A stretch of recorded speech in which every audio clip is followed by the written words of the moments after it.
malam pemirsa, kembali lagi bersama saya Katarina Amelia di Wanyus Bola. Edisi kali ini kita awali dengan momen penting dari sepak bola dunia. UEFA dikabarkan akan menggelar voting pada Selasa 22 September 2025 untuk menentukan nasib Israel di sepak bola Eropa. Rencana ini muncul setelah tekanan dari Qatar terkait serangan Israel ke Gaza. Informasi lainnya pemirsa masih seputar sepak bola tanah air. Kevin Verdonk jalani debut manis di Liga Eropa bersama Lille usai menang 2-1 atas Brest. Bermain penuh 90 menit, bek timnas Indonesia itu tampil solid dengan rating 7,8. Pemirsa, inilah Wanyus Bola selengkapnya. Bek Persija Jakarta Jordi Amat menegaskan dirinya tengah fokus menjaga kebugaran demi bisa tampil maksimal bersama timnas Indonesia pada ronde keempat kualifikasi Piala Dunia 2026. Bek berusia 33 tahun tersebut tidak ingin mengecewakan publik tanah air dan berjanji akan mengeluarkan kemampuannya yang terbaik.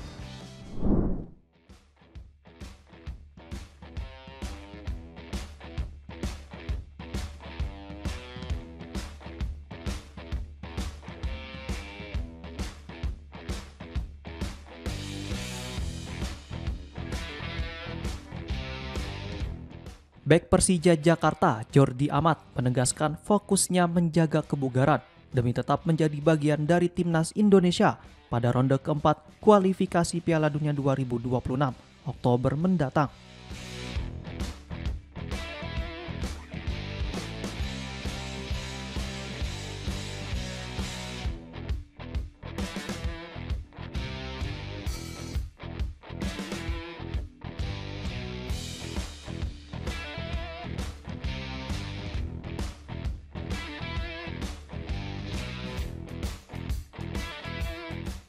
Pernyataan itu disampaikan usai Persija menelan kekalahan 0-2 dari PSM Makassar di ajang Super League Minggu 21 September 2025.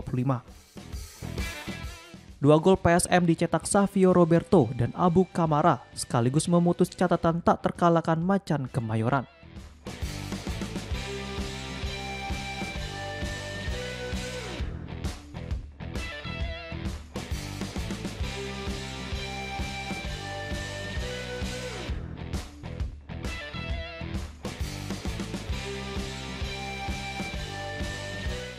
Amat mengaku sudah menantikan dua laga penting timnas Indonesia melawan Arab Saudi pada 9 Oktober dan Irak pada 12 Oktober mendatang.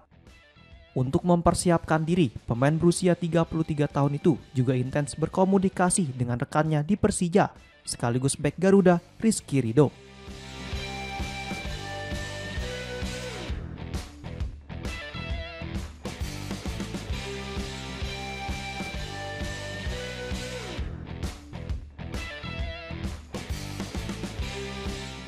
Menurutnya, kondisi fisik yang prima tak hanya berdampak pada performa individu, tetapi juga akan mengangkat permainan tim.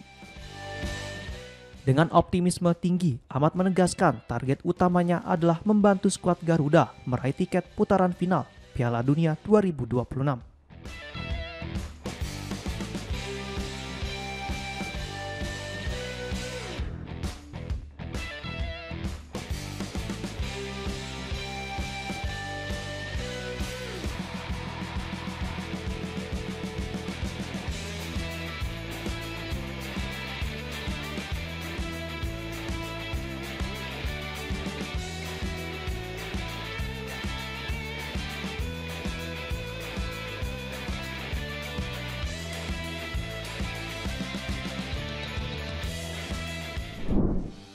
Bek timnas Indonesia Mads Hilgers dibekukan dari skuad utama FC20 karena belum menyepakati kontrak baru.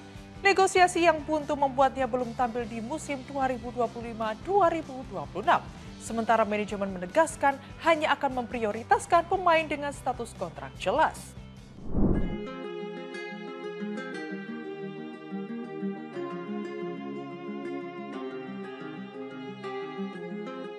Bek keturunan Indonesia Mads Hilgers tengah menghadapi situasi sulit di FC20, menyusul belum adanya kesepakatan mengenai kontrak barunya.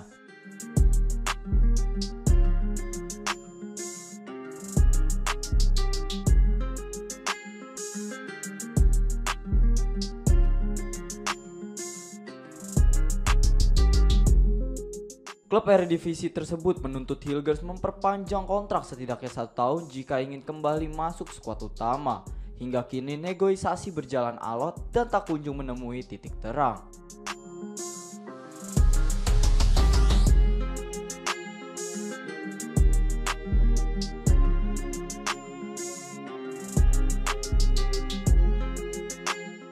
Akibat kebuntuan itu, Hilgers dibekukan dari skuad utama dan belum sekalipun tampil pada musim ini.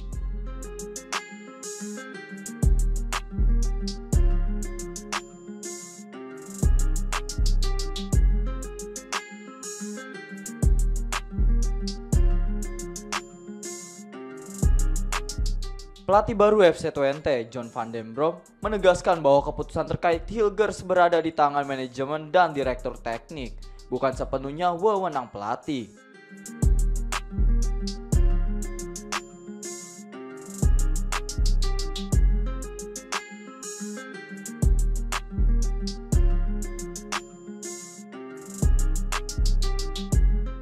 Pengamat sepak bola Belanda Leon ten Voorde menilai Hilgers justru mempersulit karirnya sendiri karena enggan mengambil keputusan.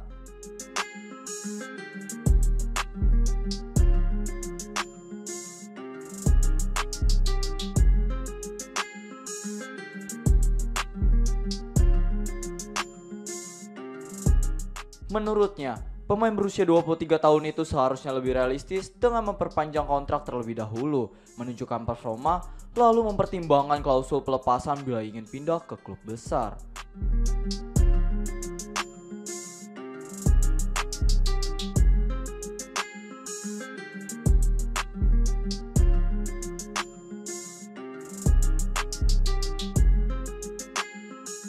Drama ini juga mengingat publik pada kegagalan Hilgers pindah pada bursa transfer musim panas 2025, termasuk ke klub Prancis Brest, karena status kontraknya yang tidak jelas.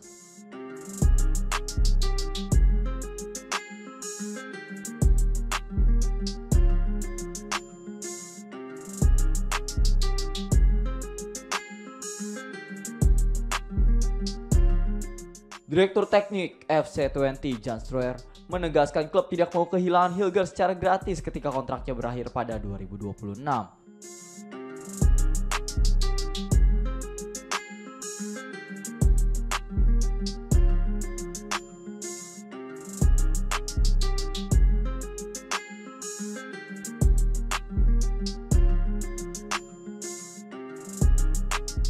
Oleh karena itu, klub lebih memprioritaskan pemain lain dengan status kontrak yang sudah jelas sembari menunggu kepastian sikap Hilgers.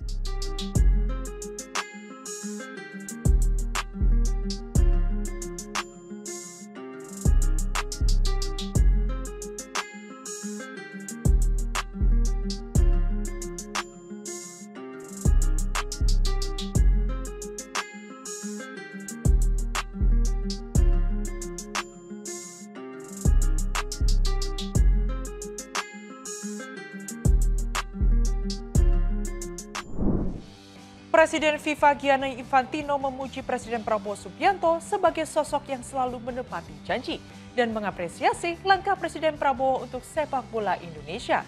Hal itu disampaikan Gianni usai bertemu Presiden Prabowo di Amerika Serikat pada Rabu 24 September.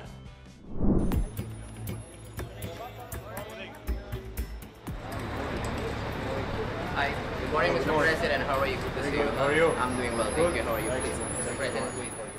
Presiden FIFA Gianni Infantino mengatakan tidak ada seorang pun yang membayangkan timnas Indonesia bisa bertanding menuju kualifikasi Piala Dunia.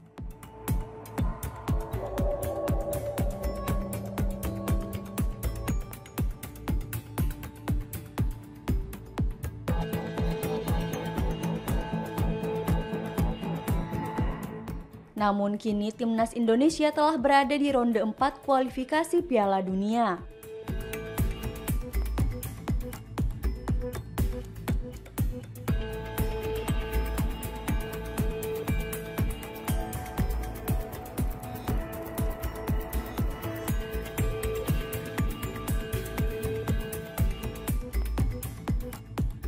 Bahkan timnas Indonesia akan bermain di 2 laga krusial. Gianni menyebut Piala Dunia merupakan ajang puncak bagi para pemain dan penggemar sepak bola.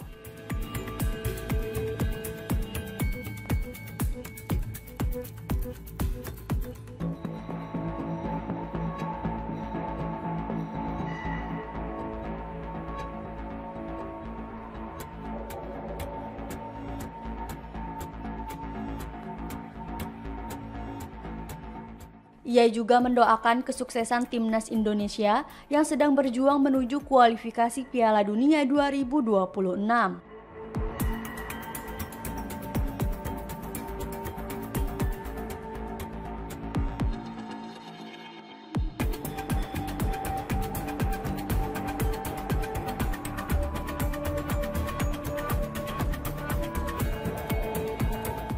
Sebagai informasi, timnas Indonesia tergabung di grup B.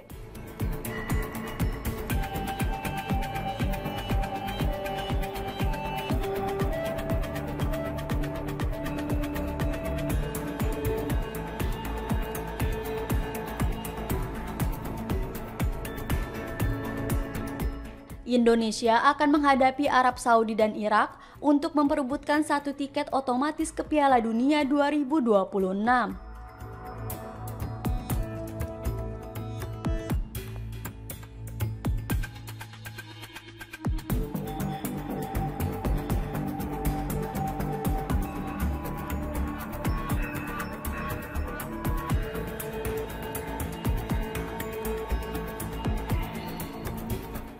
Pertandingan melawan Arab Saudi akan digelar di Stadion King Abdullah Sports City, Jeddah pada Kamis 9 Oktober.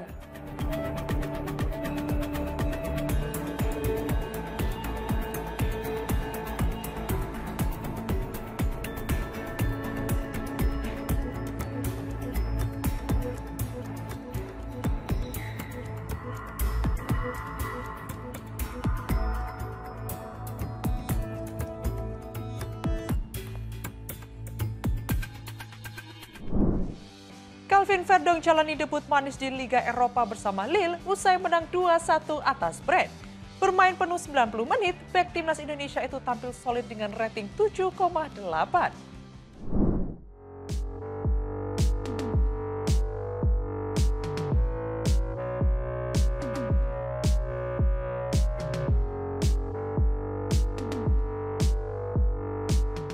Calvin Verdong mencatatkan debut impresif bersama Lille di ajang Liga Eropa.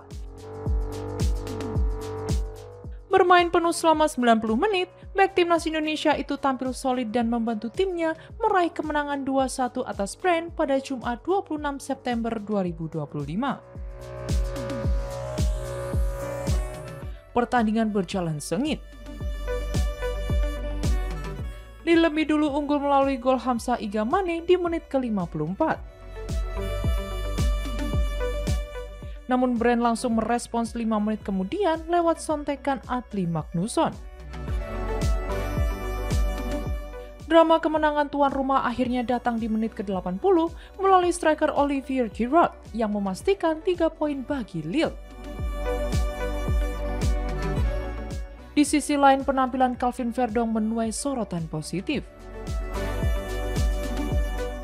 Dipasang sebagai bek kiri, Verdong tak hanya disiplin dalam bertahan, tetapi juga aktif naik turun membantu serangan.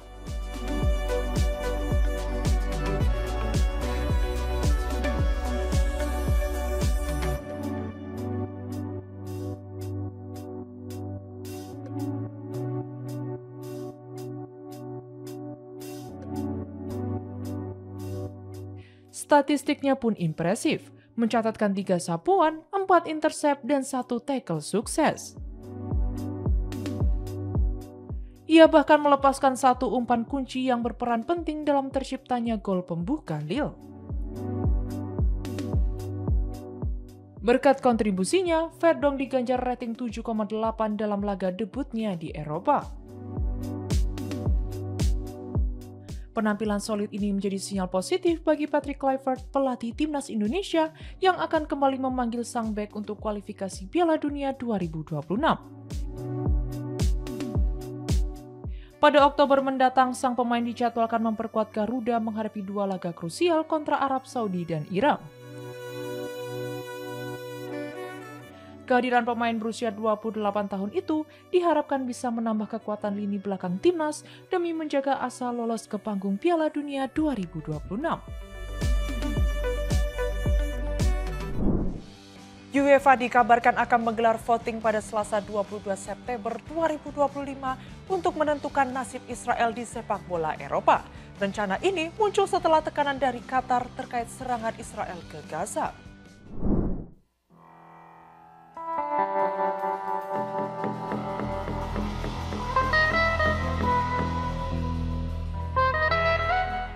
Dalam beberapa hari terakhir, mencuat wacana bahwa UEFA akan menggelar voting terkait keikutsertaan Israel di kompetisi sepak bola Eropa. Rencana ini diberitakan media Timur Tengah, New Arab, seiring adanya tekanan dari Qatar, salah satu donor terbesar UEFA, menyusul serangan Israel ke negara tuan rumah Piala Dunia 2022 tersebut.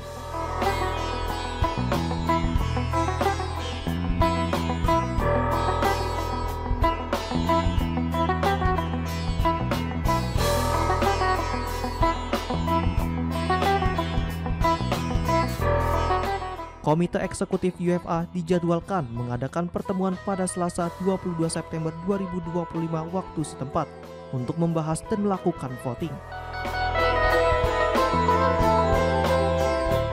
Menurut laporan yang sama, mayoritas anggota komite disebut mendukung opsi untuk mengeksklusi Israel dari sepak bola Eropa.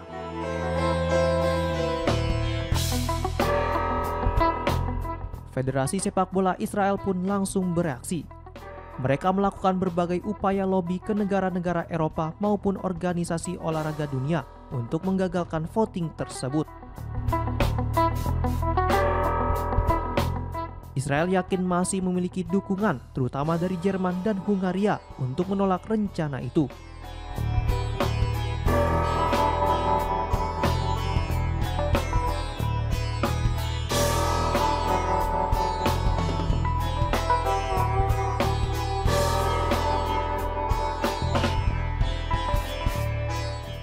Sementara itu, kekhawatiran terbesar Israel adalah kemungkinan bernasib sama dengan Rusia yang sejak menginvasi Ukraina pada 2022 dijatuhi sanksi UEFA.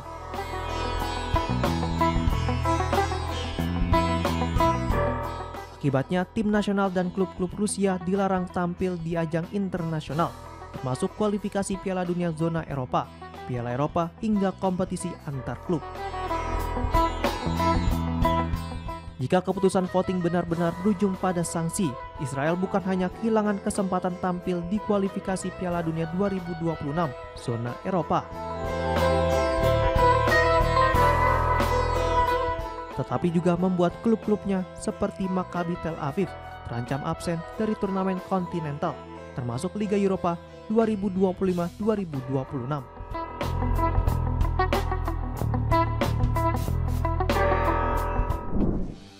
Penyerang Prancis Ousmane Dembélé resmi dinobatkan sebagai pemenang Ballon d'Or 2025. Gelar itu diraih berkat perannya membawa Paris Saint-Germain menjuarai Liga Champions musim lalu. Meski begitu, pemenang hanya menerima trofi emas simbolis senilai 62,5 juta rupiah tanpa hadiah uang tunai.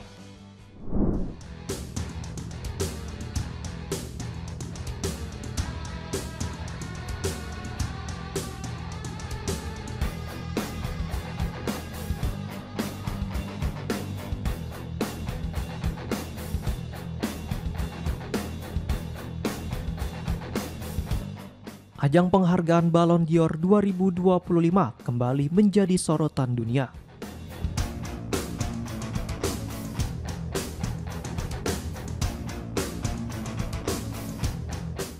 Gelar ini dipandang sebagai puncak prestasi individu bagi pesepak bola internasional.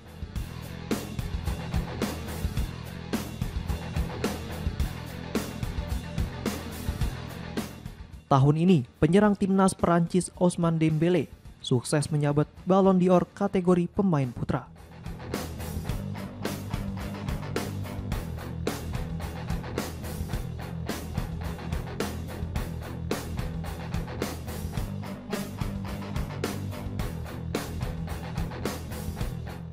Penghargaan bergengsi itu diberikan atas kontribusinya yang gemilang dalam membawa Paris Saint-Germain atau PSG menjuarai Liga Champions musim lalu.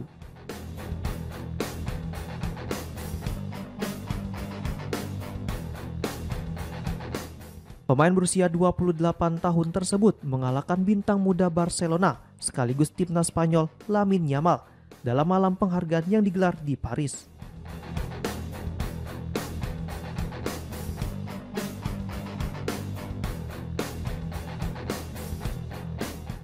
Selain kategori pemain, Ballon d'Or juga memberikan apresiasi khusus kepada pelatih, klub serta talenta muda yang menunjukkan performa luar biasa sepanjang musim.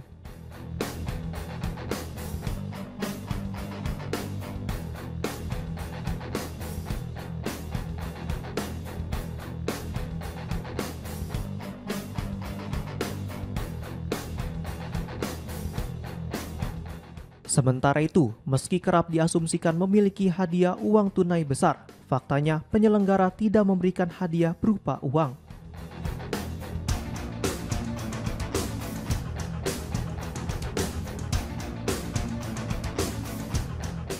Pemenang hanya menerima trofi berbentuk bola berlapis emas bernilai sekitar $3.500 Amerika Serikat atau sekitar 62,5 juta rupiah.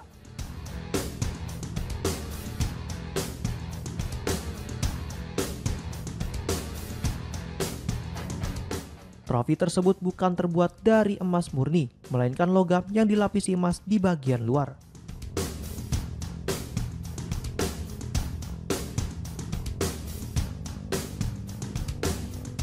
Walau nilainya relatif kecil dibandingkan pamornya, trofi Ballon d'Or memiliki makna simbolis yang sangat tinggi.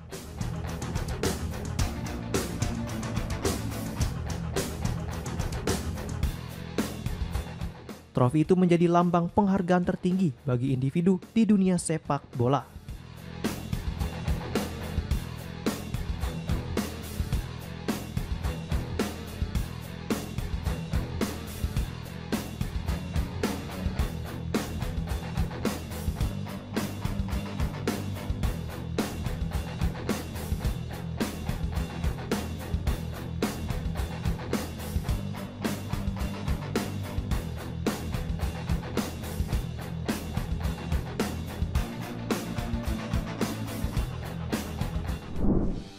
Demikian informasi yang dapat kami sampaikan pemirsa. Terima kasih telah bergabung bersama kami. Saya Katarina Amelia dan seluruh tim yang bertugas mengucapkan sampai jumpa di One News Bola berikutnya. Setiap hari pukul 9 malam hanya di kanal YouTube TV One News Talk.